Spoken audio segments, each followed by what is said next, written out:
জয় হিন্দ। তোমরা দেখছো তোমাদের প্রিয় চ্যানেল ফিলোসফিক্যাল সলিউশন সেন্টার। আমি তোমাদের সঙ্গে রয়েছি বিপ্লব বিশ্বাস।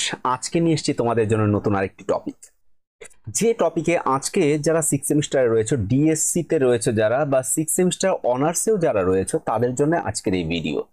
তো আজকের ভিডিওতে আমরা আলোচনা করব যে ডিপ ইকোলজি, তার মানে ইনভায়রনমেন্টাল এথিক্সের উপরে নির্ভরশীল এক সাব টপিক, যে ডিপ ইকোলজি। অর্থাৎ ডিপ ইকোলজি আমরা আজকে দেখব কি, যে ডিপ ইকোলজি আসলে কি, সেটা কিভাবে এসছে, এর প্রবক্তাকে তোমরা এই পাশেই দেখতেই পাচ্ছ। দেখো, এই যে এই জায়গায় যে ব্যক্তি রয়েছেন এখানে, সে ব্যক্তি হচ্ছেন আর্নায়েস। আর্নায়েসের কথা আমরা শুনবো। তো ডিপ ইকোলজি কি, বা ডিপ ইকোলজিকে কিভাবে আমরা ব্যাখ্যা করব বা কিভাবে জানবো, সেই বিষয়ে আমরা সরাসরি আজকের এই ভিডিওর মধ্যে দেখতে চলেছি। তো চলো, আর দেরি নয়, একদম সরাসরি আমরা ভিডিওতে চলে যাই।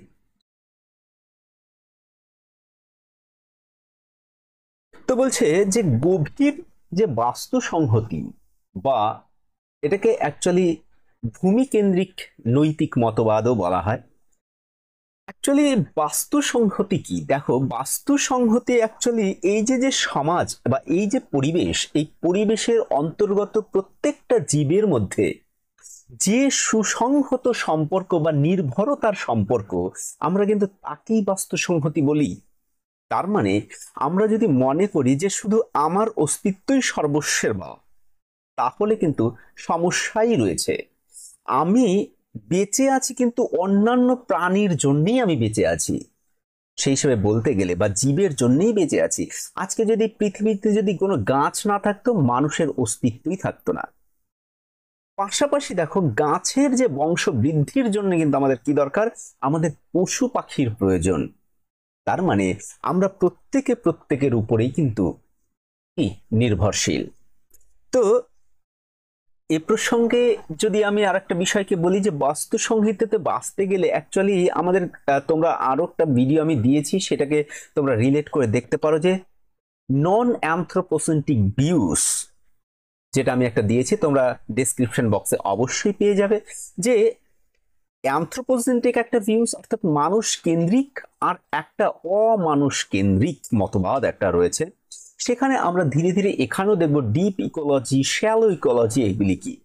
যেমন উদাহরণস্বরূপ যদি বলি, কোনো একটা অঞ্চলে, দেখো এখানে উদাহরণ রয়েছে যে কোনো একটা পাহাড়ের সানুদেশ, কিন্তু আমি বলছি কোনো একটা অঞ্চলে যখন মনে করো একটা বন জঙ্গল রয়েছে, সেখানে অনেক পশু পাখিরই বসবাস থাকে।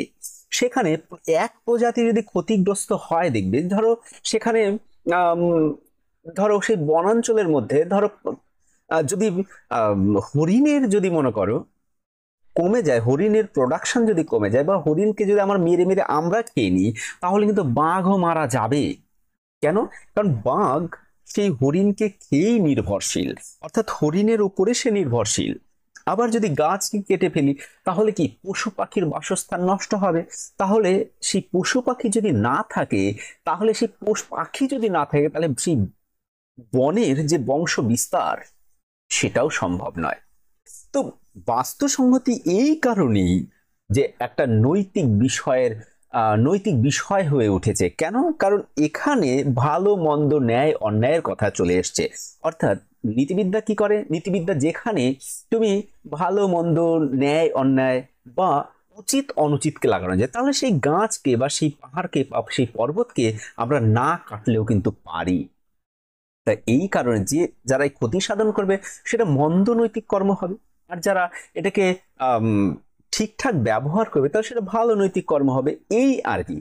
তো এই ছিল মনে করো আমাদের বাস্তু সংহতি, বা বাস্তু সংহতি বলতে আমরা কি বুঝি। কিন্তু গভীর বাস্তু সংহতি, যে এই যে মনে করো বিংশ শতাব্দীর প্রায় শেষের দিকে এই, মানে বিশেষত এই কি বলে, গভীর বাস্তুতন্ত্র বা ইকোলজির উপরে বা পরিবেশ নীতিবিদ্যার উপরে বিশেষ গুরুত্ব আরোপ করেছেন। এবং মার্কিন যে ইকোলজিস্ট, মানে আহ, বাস্তুবিদ অলদো লিওপোল্ড, তোমরা ইংলিশটাই তোমরা দেখার চেষ্টা করো, ইনি নয়া নৈতিকতার কথা বলেছেন। তাই নয়া নৈতিকতা আসলে কি, এই নয়া নৈতিকতার কথা তিনি বলেছেন। নয়া নৈতিকতার আলোচনার বিষয় আসলে যে মানুষের সঙ্গে তার স্থানের বা ভূমির মানে যে অঞ্চলে বসবাস করেন সেখানে বিকশিত যে জীব জগৎ বা উদ্ভিদ জগতের যে পারস্পরিক সম্পর্ক তার কথাই তিনি বলেছেন তার নয়া নৈতিকতায়, অর্থাৎ নিউ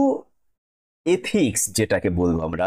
তিনি অ্যাকচুয়ালি ল্যান্ড এথিক্স এর কথা বলেছেন, যে ভূমি কেন্দ্রিক নৈতিকতার কথা।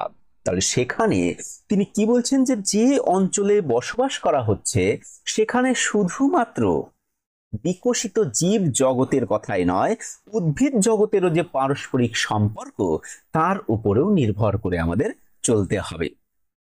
দেখো আমি এখান থেকে এই পর্যন্ত তোমাদের পড়েই দিয়েছি। তো লিওপোল্ডের নয়া নৈতিকতার যে বিষয় অর্থাৎ নিউ ইথিক্স, যেখানে ইনি বলছেন যে আসলে ল্যান্ড এথিক্স বলতে আমি তাকেই বুঝবো যে বসবাস যারা করছেন শুধু সেই অঞ্চলের, এখানে দেখো সমগ্রভাবে গ্রহণ করতে হবে, অর্থাৎ ল্যান্ডকে, যে ল্যান্ড এথিক যেখানে রয়েছে শুধু আমরা বসবাস করছি উদ্ভিদ প্রাণী ইত্যাদি এগুলিকে আমরা যে নিচ্ছি সেগুলি শুধু নয়, আমাদের পাশাপাশি সব কিছুকেই গ্রহণ করতে হবে। গ্রহণ করতে হবে কেমন? তিনি তাই বলছেন যে আঞ্চলিক যে সীমারেখা দেখো এখানে রয়েছে, আঞ্চলিক মাটি, জল, বাতাস, সূর্যালোক প্রভৃতি, মানে এই যেখানে আমি বসবাস করব তার অন্তর্ভুক্ত সকল প্রাণী, পশু, পরিবেশ সবকিছু আমার এই নয়া নৈতিকতার অন্তর্ভুক্ত হবে। খুব সুন্দর একটা কথা। কেন? কারণ আমি যেখানে বসবাস করব সেই অঞ্চলের প্রত্যেকটা জিনিস আমার প্রয়োজন। তাহলে এই মতবাদকেই আমরা নীতিবিদ্যায় দেখেছি যে ভূমি কেন্দ্রিক নৈতিকতা বলা হয়, ল্যান্ড এথিক্স বলা হয়।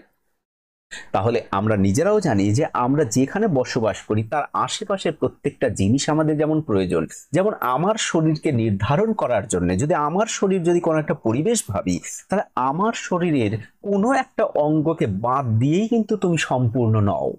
তা পরিবেশে তোমাকে যদি বাঁচতে হয়, পরিবেশে তোমাকে যদি সদস্য হিসেবে থাকতে হয়, তাহলে কিন্তু প্রত্যেকটা প্রাণী, প্রত্যেকটা উদ্ভিদকে তোমাকে কিন্তু কি করতে হবে? সমান গুরুত্ব দিতে হবে। তাহলে আমার যেমন লিভার ছাড়া আমি বাঁচবো না, আমার যেমন চোখ ছাড়া আমি অন্ধ অর্থাৎ কোনো একটা বিষয়কে দেখতে পাবো না, তাহলে পরিবেশের অন্তর্গত বাস্তুসংগতির যে নির্ভরযোগ্যতা, সেক্ষেত্রেও কিন্তু আমাদের প্রত্যেকটা প্রাণী, প্রত্যেকটা জীব কিন্তু সমান মূল্যবান। তাই লিওপোল্ড এই ভূমি শব্দটিকে সাধারণ অর্থে ব্যবহার করেননি। তিনি এই ভূমি অর্থে বলতে চাইছেন যে যে অঞ্চলে আমরা বসবাস করি সেই অঞ্চলের যে জলবায়ু, মৃত্তিকা, গাছপালা, কীট পতঙ্গ, মানুষের যে বিচরণ ক্ষেত্র সম্পূর্ণকেই তিনি কিন্তু অন্তর্ভুক্ত করেছেন, তার এখতিয়ারের মধ্যে এনেছেন। তার মানে শুধু মাটি বা মৃত্তিকা অর্থেই তিনি ভূমিকে গ্রহণ করেন। ভূমি তখনই সার্থক হবে যখন এই সমগ্র বিষয়কে একত্রিত করে আমরা সেটাকে বলবো যে এটা আমার পরিবেশ বা এটা আমার কি ইকোসিস্টেমের অন্তর্গত বা ইকোলজির অন্তর্গত আমি একজন। তাহলে এই অর্থে ভূমি কি? এই অর্থে ভূমি তাহলে সূর্যালোক, মানে অ্যাকচুয়ালি তো আমরা বলেই দিলাম যে এই অর্থে ভূমি, তাহলে কি বলতে হবে? কিন্তু যেটাকে বলতে গেলে বলতে হবে বিবর্তনে যে লক্ষ লক্ষ বছর ধরে যে ভূমির পরিবারের যে পরিবার আবির্ভূত হয়েছে, সেই সব ভূমির মানে যে প্রকৃতির আত্মজ করা, অর্থাৎ আমাকে মানে কি বলবো, একাত্ম বোধ হয়ে ওঠা, তার কিন্তু প্রত্যেকটা বিষয়ের স্বকীয় মূল্য রয়েছে। এখানে তোমাদের ইন্ট্রিনজিক ভ্যালু, এক্সট্রিনজিক ভ্যালু সম্পর্কে আমি তোমার ইসের কি বলে ওই নন অ্যানথ্রোপোসেন্ট্রিক ভিউজ এর মধ্যে কিছুটা বলেছি। স্বকীয় মূল্য বলতে কি বলছে? যে যা নিজে নিজেই মূল্যবান। যেমন বসন্তকাল, এখন দেখো, এখন বসন্তকালে কোকিল ডাকছে, তুমি বলছো বা তুমি শুনতে চাইছো তার জন্য ডাকছে না, সে ডাকার জন্যই ডাকছে। আর তার ডাক আমাদের কেমন লাগে? সুমধুর, মিষ্টি লাগে। এই মিষ্টি মানুষের উপরে নির্ভরশীল নয়, সে মিষ্টি সুর, তাই মানুষের মিষ্টি লাগে। তুমি বললেও সে মিষ্টি, না বললেও সে মিষ্টি। কাকের ডাক তোমার ভালো লাগে না, তো তুমি বললেও ওই রকমই ডাকবে, না বললেও ওই রকমই ডাকবে। এটা হচ্ছে স্বকীয় মূল্য বলা হয়, শত মূল্যবান বলা হয়, পরত মূল্যবান। যেমন আমি আমার দিক থেকে যেটাকে বলছি সেটা। তাহলে প্রকৃতির প্রত্যেকটা জীবের, প্রত্যেকটা এলিমেন্টের কি রয়েছে? শত মূল্যবান, মানে শত মূল্য রয়েছে। তাহলে সেই অর্থে কোনো প্রাণীর বা কোনো জীবের ক্ষতি সাধন করা যাবে না। তার ক্ষতি সাধন করলে নীতিগতভাবে অন্যায় হবে। দেখো তোমরা এখানে একটু ভালো করে দেখলে এইগুলি সব দেখতে পাবে। মোটামুটি যেগুলি বলছি সেই সব মোটামুটি আমি তোমাদের জন্য মানে লেখার জন্য বা দেখার জন্য কিন্তু লিখেই রেখেছি। এই বিংশ শতাব্দীতে এসে এই বাস্তু সংহতিকে কেন্দ্র করে অ্যাকচুয়ালি আর্নায়েস আমাদের তার নিয়ে একটা গল্প রয়েছে। কোনোদিন যদি আবার এটা নিয়ে হয় সেটাকে আমি পড়াবো বা বলবো সেটাকে। তিনি একটা মাঠের মধ্যে গিয়ে বা একটা বনের মধ্যে গিয়ে ট্রি হাউস বানিয়েছিলেন, মানে ট্রি হাউস, গাছের মধ্যে ঘর। সেখানে তিনি দীর্ঘকাল ছিলেন। অর্থাৎ তিনি মনে করেন যে নিড অ্যান্ড গ্রিডের কথা সেখানে বলা হয়েছে, সেটা একদিন অন্য বলবো। তিনি বলছেন দুই রকমের বাস্তু সংহতিকে আমরা দেখতে পাই। একটা গভীর বাস্তু সংহতি অর্থাৎ ডিপ ইকোলজি, আজকে যেটাকে আলোচনা করছি, আর একটা অগভীর। ঠিক আছে, তো আমরা এতক্ষণ যে শুনছিলাম যে ইকোসিস্টেমের অন্তর্গত, তার মানে ডিপ ইকোলজি ইকোসিস্টেমের অন্তর্গত, তার মানে শ্যালো ইকোলজি সেটা ডিপ মানে এগুলির অন্তর্গত। তাহলে এই বাস্তু সংহতি গভীর অর্থে যারা গ্রহণ করেন তাদেরকে বলছি যে আসলে তাদেরকে কি বলবো আমরা। যারা অগভীর অর্থে যারা গ্রহণ করেন, দেখো তারা অ্যাকচুয়ালি মানুষ কেন্দ্রিক নৈতিকতা রূপে গণ্য করে। অর্থাৎ যেমন এরকম হবে আমেরিকার, যেমন তোমরা জানো আমেরিকার পলিসি আমেরিকান ফার্স্ট। তাহলে এই অগভীর অর্থে এই নৈতিকতার মেন মোটো কি, যে অ্যাট ফার্স্ট মানুষকে কেন্দ্র করেই সেই পরিবেশ হবে। তার মানে ফার্স্ট ম্যান, তার মানে আমি বাঁচবো, তারপরে অন্যান্য জীব বাঁচবে। তার মানে মানুষকে কেন্দ্র করেই সেই সমাজ মানে সেই পরিবেশ গঠিত হবে। এরা কি করে যে স্বার্থের কল্যাণ চিন্তা, মানুষের স্বার্থের কল্যাণ চিন্তা করেই নিঃশ্বাসের গ্রহণের জন্য যে বায়ু তার দূষণ, তার তৃষ্ণা নিবারণের জল দূষণ, সুখ আনন্দ সঞ্চয়ের জন্য ভ্রমণ করা এবং ক্ষতি সাধন ইত্যাদি দিক অনুচিত বা অন্যায় বলছেন, নৈতিক দিক থেকে অনুচিত। তার মানে সুখ, তার মানে তোমার কোনো একটা উদ্দেশ্য সাধন করার উদ্দেশ্যে যদি করো তাহলে হবে না। তার মানে যে মানুষের স্বার্থ বা কল্যাণ চিন্তা করেই বলেন যে নিঃশ্বাস গ্রহণের জন্য যে বায়ু তার দূষণ নিবারণ প্রয়োজন, সেটা নয়। মানুষ তাদের প্রায়োরিটি বেশি দেওয়া হয়েছে এখানে। আর একটা যে গভীর অর্থে যেখানে বলা হয়েছে, গভীর অর্থে এটা অনৃকেন্দ্রিক। অ্যাকচুয়ালি আমি অ্যানথ্রোপোসেন্ট্রিক ভিউজ সেখানে করানো হয়েছিল, তোমরা এটাকে একটু দেখে নিও। আমি ওখানে ডিটেইল আলোচনা করেছি, আমি জাস্ট এটাকে টাচ করে যাচ্ছি। আজকে এই অ্যানথ্রোপোসেন্ট্রিক ভিউজের থেকে আর একটু দূরে গিয়ে আলোচনা চলছে। তাই এরা কি মনে করেন যে বাসস্থান যার অন্তর্ভুক্ত, যে এই যে ভ্যারাইটি স্পিসিস আছে, এখানে স্পিসিস বলাই বাঞ্ছনীয় হবে। স্পিসিস বা তার সঙ্গে উদ্ভিদকে আমরা মানে জীবকে ধরবো, তাহলে জীব যা সামগ্রিকভাবে যার নিজেই শতমূল্যবান রয়েছেন। আমি শতমূল্যবানের কথা একটু আগেই বলেছি। শতমূল্যবান মানে এক্সট্রিনসিক মানে ইন্ট্রিনসিক ভ্যালু। তুমি তোমার জন্য সে মূল্যবান নয়, সে নিজেই মূল্যবান। এই যে বিষয়, এটাকেই শতমূল্যবান বলা হয়। তাহলে সমাজে বা পরিবেশে যত ধরনের বিষয় রয়েছে, প্রত্যেকটা বিষয়ের কি রয়েছে, মূল্য রয়েছে, এবং তার নিজে শতমূল্যবান, আমাদের জন্য নয়। তাহলে সেই পারস্পরিক যে সংরক্ষণ, তাহলে তাদের সংরক্ষণ বা তাদের ভারসাম্য বিঘ্ন ঘটানো উচিত হবে না। যেমন এই যে করোনার সময় তো আমাদের সবার কি দরকার হলো, মানে অক্সিজেনের প্রয়োজন হলো। কেন প্রয়োজন হলো? কারণ অক্সিজেনের প্রয়োজন হলোই এই কারণে, কারণ পরিবেশকে আমরা দূষণ করেছি। এখানে একটা ভালো সুন্দর কথা বলতে খুব ইচ্ছে করা, অনেক আগে শুনেছিলাম বা অনেক আগে টিচারের মুখে শুনেছিলাম যে সভ্যতা যত উন্নত হয়েছে, মানুষ কিন্তু সে অর্থে সভ্য হয়নি। কেন? কারণ মানুষের নিডের পরিবর্তনে গ্রিড তৈরি হয়েছে। অর্থাৎ নিডকে প্রায়োরিটি না দিয়ে তারা গ্রিডের পিছনে ছুটছেন, শুধু প্রয়োজন প্রয়োজন আর প্রয়োজন। এই প্রয়োজনের কোথাও শেষ নেই। তাহলে মানুষ কি সভ্যতার আদলে উন্নত হয়েছে? মানুষ উন্নত হয়নি, সভ্যতা উন্নত হয়েছে বলতে গেলে। কিন্তু মানুষ হিংস্র হয়েছে। মানুষ শুধু গাছপালা সব কেটে ধ্বংস করে দিয়েছে, যার জন্য তো করোনায় আমাদের অক্সিজেনের প্রয়োজন হলো, কিনতে হলো অক্সিজেন।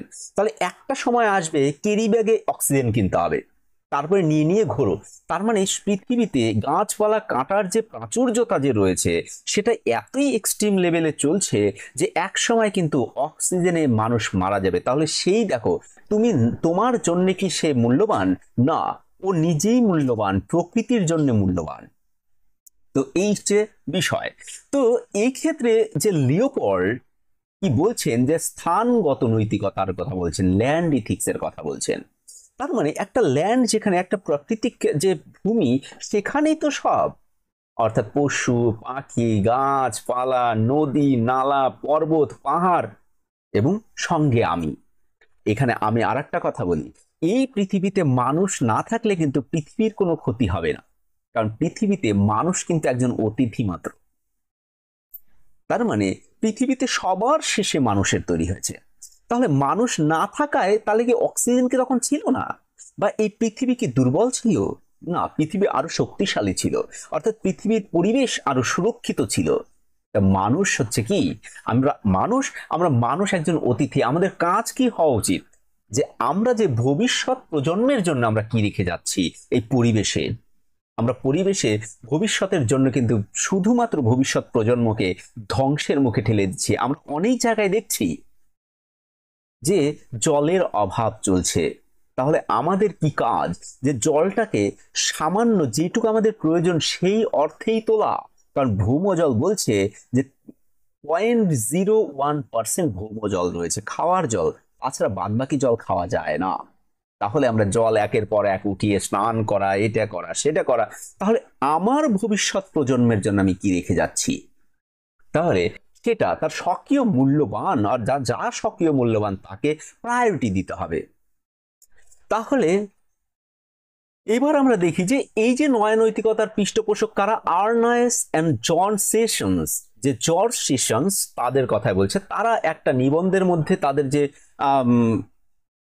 লিখছেন সেখানে তিনটি নীতির কথা বলছেন বা তিনটি সূত্রের কথা বলছেন। এক নম্বর সূত্র কি, একদম দেখে দেখে তোমাদের বলে দিচ্ছি, এই জগতে মানুষ এবং মানুষ্যতর জীব জন্তুর কল্যাণ বৃদ্ধি এবং বিকাশ শত মূল্যবান পদার্থ।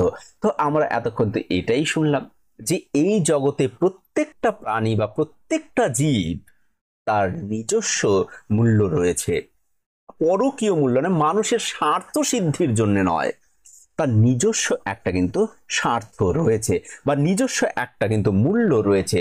যেমন ময়ূর সুন্দর, তুমি বলাতে সুন্দর নও, অর্থাৎ তুমি বললে সে অসুন্দর অন্য কিছু ডিজাইন কিছু নতুন করবে না, সে নিজে নিজেই মূল্যবান, আমার বলার অপেক্ষা রাখে না। আবার দেখো পরে বলছে যে জীবের নানাত্ব এবং জীবনী শক্তির প্রাচুর্যের মধ্যেই জীবের মূল্যকে চরিতার্থ করা যায়। অর্থাৎ আমি কেমন সেটা কিন্তু অন্যান্য প্রাণী যদি না থাকে তার সঙ্গে আমি কি করে বুঝবো যে আমার ভ্যালু কি বা আমি ওর থেকে আলাদা। মানুষ বাঘ থেকে আলাদা কখন বোঝে, যখন বাঘকে তিনি দেখেন। মানুষ ছাগল থেকে আলাদা কেন, যখন ছাগলকে দেখেন। তাহলেই না তুমি বলতে পারবে যে তুমি বাঘ থেকে আলাদা, ছাগল থেকে আলাদা। তার মানে সেই হিসেবে আমার চরিত্রকে মূল্যায়ন করতে গেলে অন্যান্য প্রাণীর কিন্তু এই পরিবেশে, এই ইকোসিস্টেমে প্রয়োজন হবে যে আমার কাজ কি এটা। আবার আরেকটাই বলছেন যে প্রাণ ধারণের ঐকান্তিক প্রয়োজন ছাড়া জীবের প্রাচুর্যের, জীবন শক্তির, ঐশ্বর্যের ক্ষতি সাধন করার অধিকার কোনো মানুষের থাকতে পারে না। দেখো এখানে কি বলা হয়েছে, আমি প্রথমেই বলছিলাম নিড অ্যান্ড গ্রিড। আমাদের নিড প্রয়োজন, গ্রিড নয়। যেমন নিড কি, আমার পেট ভরা, এখানে বলছে ঐকান্তিক প্রয়োজন ছাড়া। তার মানে তোমার কিছু খাওয়ার প্রয়োজন, না খেলে তুমি জীবন ধারণ করতে পারবে না, এটা বাস্তুতন্ত্রের নিয়ম। যেমন বাঘ ও হরিণকে খায়। তাহলে আমার কাজ কি, আমার কাজ তাহলে খাওয়া। তাহলে আমার যেইটুকু প্রয়োজন হবে, তাহলে আমার পেট, আমি একদম লিমিটেড করে দিচ্ছি, আমার পেট ভরা পর্যন্ত যেটুকু প্রয়োজন হবে আমার সেইটুকুই কিন্তু আমার প্রয়োজন। এর পরবর্তী যে জিনিসটা সেটা আমার কিন্তু লোভ, গ্রিড। তার মানে আমাদের দরকার কি, নিড। তার মানে পরিবেশ নিডে প্রয়োজন। যেমন বনের পশুরা এই নিয়মের মধ্যেই রয়েছে, তারা বাসস্থান, তারা খাওয়ার যে অধিকার সেটা তাদের রয়েছে। তারা দেখবে একটা হরিণকে ধরলো, পরে আর একটা হরিণকে দেখছে, তাতে কিন্তু তারা আকৃষ্ট হচ্ছে না, সেটা হচ্ছে গ্রিড।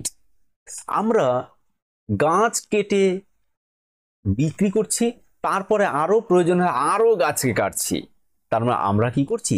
গ্রিডকে সাপোর্ট করছি। তাহলে এই তিনটি সূত্রকে অ্যাকচুয়ালি যে আমাদের জীবমণ্ডলের যে বিষয়কে আমরা বলি যে সেইখানে যে নায়েস এবং সেশনস কি বলছেন, জীবমণ্ডলীর ব্যঞ্জনাকে প্রসারিত করে এই তারাও কিন্তু একই সিস্টেম, গভীর নীতি মানে অ্যাকচুয়ালি গভীর ইকোলজির কথা যখন বলছেন, তারা কিন্তু শুধুমাত্র এই জীবমণ্ডলীর কথা বলতে তারা কিন্তু মানে ওই সাধারণ বিষয় থাকেনি, তারা এই পরিবেশের অন্তর্গত সকল কিছুকে, নদ নদী পাহাড় পর্বত সব কিছুকে কি করেছেন? যুক্ত করেছেন। আর এটাকে আমরা পরিবেশমূলক নীতিবিদ্যাও বলি। তাহলে এখানে দেখো অস্ট্রেলিয়ার যে রিচার্ড সিলভ্যান এবং ভাল প্লামউড, তারা বলছেন যে এই গভীর অর্থে কেন বলা হচ্ছে যে বাস্তুতন্ত্রের নৈতিকতাকে এ প্রকার ব্যাপকতার গভীর অর্থ গ্রহণ করা যখন হচ্ছে, তখন তারা বলছেন যে এই অর্থে যদি পরিবেশকে আমরা যদি হানি ঘটাই, তাহলে সেটা অনুচিত কর্ম হবে। কেন? কারণ এতটা ভাস্ট, যেখানে তোমাকে এত দেখানোই হচ্ছে যে প্রত্যেকটা বিষয় শত মূল্যবান, অর্থাৎ জীবমণ্ডলী বলতে আমরা এই সমাজে শুধু নির্দিষ্ট একটা জায়গাকে বুঝি না, সমগ্র জায়গাকে বুঝি, তাহলে সেই অর্থে কিন্তু এটাকে ক্ষতি করা কি হবে? অনুচিত হবে। তাই সেশনস তার বিষয়কে কিভাবে বলছেন যে আমাদের অপরোক্ষ অনুভব, এই অপরোক্ষ বিষয়কে তোমরা মনে রেখো, এটাও কিন্তু একটা বিষয়। আমাদের অপরোক্ষ অনুভবে এটা স্পষ্ট হয় যে জীবমণ্ডলীর অন্তর্গত প্রত্যেকের বেঁচে থাকার কি রয়েছে এবং বেড়ে ওঠার সমান অধিকার রয়েছে। তাদের কোনোভাবেই, এই জায়গার মেন বিষয়, তাদের কোনোভাবেই আমরা কি করতে পারি না? ডমিনেট করতে পারি না। কেন? কারণ ডমিনেট করতে পারি না, প্রত্যেকটা প্রাণী বা প্রত্যেকটা জীব শত মূল্যবান। তাহলে প্রত্যেকটা প্রাণের বেড়ে ওঠার, প্রত্যেকটা প্রাণের বেঁচে থাকার অধিকার রয়েছে, কিন্তু তাদেরকে আমরা ডমিনেট কেন করতে পারবো না? কারণ করতে পারবো না, নিজের প্রয়োজনে সাধন করতে পারবো না। কেন? কারণ হচ্ছে তারা নিজে নিজেই শত মূল্যবান। কিন্তু আর একটা বিষয় বলা হয়েছে, যেটা তোমার প্রয়োজনের তাগিদে, অর্থাৎ তোমার জীবন ধারণের প্রয়োজনের তাগিদে তোমার কিন্তু কি করতে হবে? কিছু বিষয়কে গ্রহণ করতে হবে। এটাকে তোমরা পরবর্তীতে দেখবে ভেজিটেরিয়ানিজম ইথিক্স একটা পড়বা, যে শাকসবজিরও এক নৈতিকতা রয়েছে, সেখানে তোমাদের এই বিষয়েও আলোচনা করা হবে। তাহলে সমগ্র দৃষ্টিতে যদি আমরা দেখি, যদি আমরা ক্ষুণ্ণ করি নীতিবিদ্যাকে, লঙ্ঘন করি, তাহলে সেটা আমাদের অনৈতিক কর্ম হবে। কিন্তু যে এই অপরোক্ষ অনুভবকে কিন্তু স্বীকার করে আমরা কিন্তু এটা বলতে পারি না, বা নৈতিকতার যে বাস্তু সংস্থানের নৈতিকতাকে সমর্থন করা যুক্তিযুক্ত কিন্তু হবে না। কেন? কারণ হচ্ছে মানে এমনও তো হতে পারে যে আমাদের অপরোক্ষ অনুভব এতই স্পষ্ট যে, মানে এতই স্পষ্ট যে আত্মসচেতন অথবা সংবেদনশীল জীব কেবল শতমূল্যবান আর সব। তার মানে এখানে তিনি বলতে চেয়েছেন অপরোক্ষ অনুভব আমাদের এমনও হতে পারে যে শুধুমাত্র আমি নিজেই মনে করছি যে যারা মনে করো সংবেদনশীল এবং আত্মসচেতন, এমন সব প্রাণীরই শুধুমাত্র শত মূল্য রয়েছে। তাহলে কিন্তু সমস্যা কিন্তু ভয়ঙ্কর। দেখো এখানে একটা শব্দ অপরোক্ষ অনুভবের কথা বলা হয়েছে প্রথমে, যে অপরোক্ষ অনুভবে আমরা যদি মনে করি যে প্রত্যেকটা বস্তু শতমূল্যবান, কিন্তু এরকমও তো মনে করতে পারি যে শতমূল্যবান নয়, শুধু মানুষই শতমূল্যবান। মানুষ, তাহলে কি হবে? নৃকেন্দ্রিক, মানুষ কেন্দ্রিক নৈতিকতা। আবার সেই আমরা শ্যালো ইকোলজির দিকে কিন্তু চলে যাব। তাই এখানে বলা হয়েছে, যদি একথা স্বীকার করা হয় যে মানুষ, গরিলা, ঘাস প্রভৃতি সমগ্র প্রাণ পরস্পর নির্ভরশীল এবং তাদের সমান মূল্যবান এবং শত মূল্যবান রূপে গ্রহণ করা যাবে না। কেন? কারণ এই অপরোক্ষ অনুভবকে নির্ভর করে কিন্তু করা যাবে না, এরা আসলেই শত মূল্যবান। তাহলে এক্ষেত্রে প্রথমত বলা হয়েছে, প্রথমত মানে অতি ক্ষুদ্র জীবাণু বা উদ্ভিদ বস্তু সংস্থানের অন্তর্গত হলেও ওই সংস্থানের অস্তিত্বের জন্য তারা আবশ্যিক নয়। এখানে দেখছো, তাহলে আমরা শতমূল্যবান রূপে গণ্য করা সবকিছুকে শতমূল্যবান ভাবে গণ্য করবে কিভাবে? যে সমাজে মনে করো জীবাণু, এটা কি করে? প্রত্যেকটা প্রাণীকে বা প্রত্যেকটা জীবকেই ধ্বংস করে। তাহলে এর কিন্তু স্থায়িত্ব আমরা আবশ্যিক হিসেবে মানব না। আবার দ্বিতীয়ত আর একটা বিষয়কে বলা হয়েছে, দেখো, জীবমণ্ডলীর মধ্যে যে জীবমণ্ডলীর মধ্যে যে বাস্তু সংস্থের যে ঘনিষ্ঠ সম্পর্ক থাকলেও জীবমণ্ডলীর প্রত্যেক প্রজাতির সমান মূল্যবান নয়। সমগ্রের অস্তিত্বের জন্যই কি বলছেন, চেতন জীবের প্রয়োজন সাধনের জন্যই ওই সব প্রজাতি মূল্যবান। এটা তো একটা সমালোচনা টাইপের একটা কথা বলার কথা, সেই জন্য এটাকে বলা হচ্ছে যে অ্যাকচুয়ালি এই জগতে আমরা অ্যানথ্রোপোসেন্ট্রিক ভিউজ এর মধ্যেও দেখেছি যে আমরা প্রায়োরিটি কোথায় দেব, যে কার কার প্রায়োরিটি বেশি, অর্থাৎ কার ভ্যালু বেশি। তার মানে ইন্ট্রিনসিক ভ্যালু, এক্সট্রিনসিক ভ্যালুর দিক থেকেও দেখতে হবে। তো এই সমাজে যেমন ধরো গাছের ভ্যালু বেশি, কিন্তু গাছের মধ্যে সেই প্রাণ নেই, অর্থাৎ যে প্রাণ মানুষের মধ্যে আছে, তাহলে মানুষের ভ্যালু কিন্তু গাছের থেকে সেই হিসেবে বেশি, এইরকমই বলার চেষ্টা করা হচ্ছে। তো তাহলে কি মানুষ বেঁচে থাকবে, গাছ বেঁচে থাকবে, তাহলে মানুষ কি করবে? গাছকে লাগাতে পারবে। আমার কথা হচ্ছে গাছকে লাগাতেই হবে কেন? পশু পাখি মানুষ যদি নাও থাকে তবুও গাছ লাগানো হবে, কারণ পশু কি করবে, পাখি কি করবে, ফল খাবে, সেটা ফল পড়বে, গাছ মাটি যে প্রক্রিয়া রয়েছে সেই প্রক্রিয়া মানুষের মানে ওটাকে রোপণ করার কিন্তু প্রয়োজন পড়বে না। এবং এই যে যে সুখ সম্ভোগ যে আমরা যে বলি, মানে আমরা যখন এই উপযোগবাদীদের কথা যেমন বলি যে আমাদের সুখ যে পেতে গেলে যে সুখ জীবনের শতমূল্যবান লক্ষ্যরূপে গ্রহণ করা হয়, এই হিসেবে বলতে গেলে বলতে হয় যে আত্মসচেতন যে মানুষ সংবেদনশীল কিছু পশু জীবনযাপন দীর্ঘায়িত করে অধিক পরিমাণে সুখ বা আনন্দ লাভ করে নিজের চরিতার্থ করতে পারে, জ্বরের মধ্যে অতি সূক্ষ্ম জীবাণুর পক্ষে যা সম্ভব হয় না। অর্থাৎ সুখ ভোগ করা একমাত্র মানুষের পক্ষে সম্ভব, অর্থাৎ তারা এই আত্মসচেতন